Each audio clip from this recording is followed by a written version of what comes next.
میری اس بات کو آگے لوگوں تک پہنچائیں، جو میں اب بات کرنے لگا ہوں لوگوں کو بتائیں، اپنا اس بات میں کردار ادا کریں۔ حضور علیہ الصلوۃ والسلام معراج کی رات حضور نے کچھ لوگ ایسے دیکھے جن کے سامنے خوبصورت کھانا پڑا ہوا ہے۔ یہ میں ان لوگوں سے بات کرنے لگا ہوں جو شادی شدہ لوگ ہیں، وہ میری بات پہ توجہ کیجئے۔ ہمارا معاشرہ کس طرف چل پڑا ہے میرے بھائیوں، ہمیں ہوش کے ناخن لینے چاہیے، ہمیں اپنے اندر ایک مرتبہ جا کر دیکھنا چاہیے۔ میری اس بات کو لوگوں تک ضرور پہنچاؤ کسی بھی طریقے سے۔ میرے آقا علیہ السلام نے فرمایا، میں نے لوگ دیکھے جن کے سامنے خوبصورت لذیذ کھانا پڑا ہوا ہے لیکن وہ گند کھا رہے ہیں، وہ کیڑ مکوڑے کھا رہے ہیں، وہ کیچڑ کھا رہے ہیں۔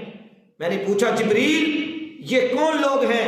جبریل امین علیہ السلام عرض کرنے لگے، یا رسول اللہ صلی اللہ علیہ وآلہ وسلم، یا رسول اللہ یہ آپ کی امت کے وہ فرد ہیں جن کے گھر میں خوبصورت اپنی بیوی ہوتی تھی لیکن پھر بھی نظر گندی کیا کرتے تھے۔ خوبصورت اپنے گھر میں اپنی بیوی ہوتی تھی جس کے ساتھ نکاح کیا ہے پھر بھی اپنی نظروں کو گندا کیا کرتے تھے۔ میرے بھائی، النکاح نصف الایمان، نکاح ایمان کا آدھا حصہ ہے، اور ہم اس ملک میں جی رہے ہیں۔ ہمارے ملک کا میڈیا پتہ کیا کہتا ہے؟ کہتا ہے کہ بدکاری میں اتنا زور کواروں کا نہیں ہے جتنا زور شادی شدہ لوگوں کا ہو گیا ہے۔ آج ہم اس ملک میں جی رہے ہیں۔ میرے بھائی، ہمیں کوشش کرنی چاہیے کہ اگر کسی کے اوپر ہم اس طرح انگلی اٹھاتے ہیں تو ہم نے کبھی سوچا کہ کسی کے اوپر ایک انگلی اٹھائی ہے ہماری طرف 3 انگلیاں آ رہی ہیں؟ بولیے گا، پریشان ہے؟ میری بات سمجھ نہیں آ رہی؟ کسی کے اوپر ہم ایک انگلی اٹھا رہے ہیں ہماری طرف 3 انگلی آ رہی ہیں۔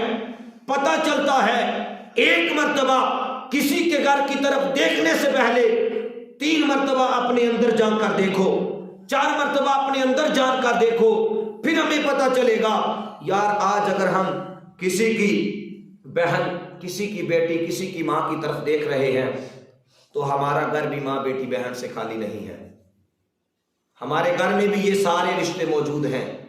اور اقبال کی زبان سے پوچھ لیتے ہیں، علامہ اقبال نے تو حد ہی کر دی۔ علامہ اقبال نے لکھا ہے، نہ تھی اپنے عیبوں کی جب مجھے خبر، نہ تھی اپنے عیبوں کی جب مجھے خبر، رہے ڈھونڈتے اوروں کے عیب و ہنر، اور پڑی اپنے عیبوں پہ جب میری نظر تو نظر میں کوئی برا نہ رہا۔ بابا بلے شاہ علیہ رحمہ آپ نے فرمایا، آسمانیاں اڑدیاں پھرنا جڑک کر بیٹھو پڑے گی۔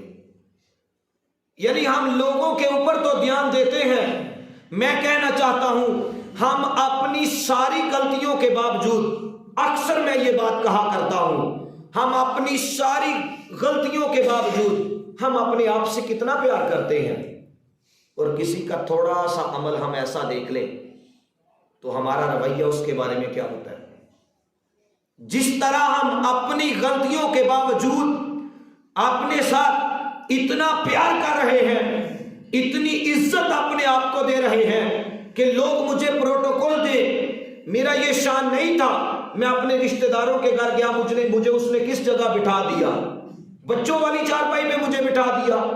اپنی غلطیوں کے باوجود ہم اپنے ساتھ اتنا پیار کر رہے ہیں، کسی کی ایک تھوڑا سا غلط رویہ دیکھ کر، تھوڑی سی اس کی غلطی دیکھ کر اس کے اوپر ہم کتنا کیچڑ اچھالتے ہیں۔ تو پھر اقبال بولے تھے، اقبال نے کہا تھا، نہ تھی اپنے عیبوں کی جب مجھے خبر، رہے ڈھونڈتے اوروں کے عیب و ہنر، اور پڑی اپنے عیبوں پہ جب میری نظر تو نظر میں کوئی برا نہ رہا۔ اپنے اندر تو بندہ دیکھے جا کے، یار اگر کسی بندے پہ میں انگلی اٹھا رہا ہوں تو میرے اوپر بھی اٹھے گی، اور یہاں ایک حدیث پاک سماعت کر لو اور یہ لے کر چلا جاؤ تحفے میں۔ میرے آقا علیہ السلام نے فرمایا، میرے امتی سن لے، اگر تو کسی کی عزت برباد کرے گا تو ہو نہیں سکتا کہ تو عزت حاصل کر سکے۔ اگر ہم، میرے آقا نے فرمایا، اگر کسی کی عزت خراب کی جا رہی ہو اور وہ بندہ اس جگہ موجود نہ ہو، میری بات سمجھ آ رہی ہے نا؟ بولیے نا سبحان اللہ۔ زیادہ مرتبہ میں نہیں آپ کو کہتا سبحان اللہ، لیکن آپ سر بھی ہلا دیا کریں، مجھے پتا چلے کہ آپ کو سمجھ آ رہی ہے۔ فرمایا گیا کہ ایک بندے کی جس جگہ عزت خراب کی جا رہی ہے وہ بندہ وہاں پر موجود نہیں ہے، فرمایا تم اس کی عزت پہ پہرا دو، جب تمہاری عزت پہ کوئی ڈاکہ ڈالے گا اللہ رب العزت تمہاری عزت کی خود حفاظت فرمائے گا، تمہاری عزت کی خود حفاظت فرمائے گا۔ اور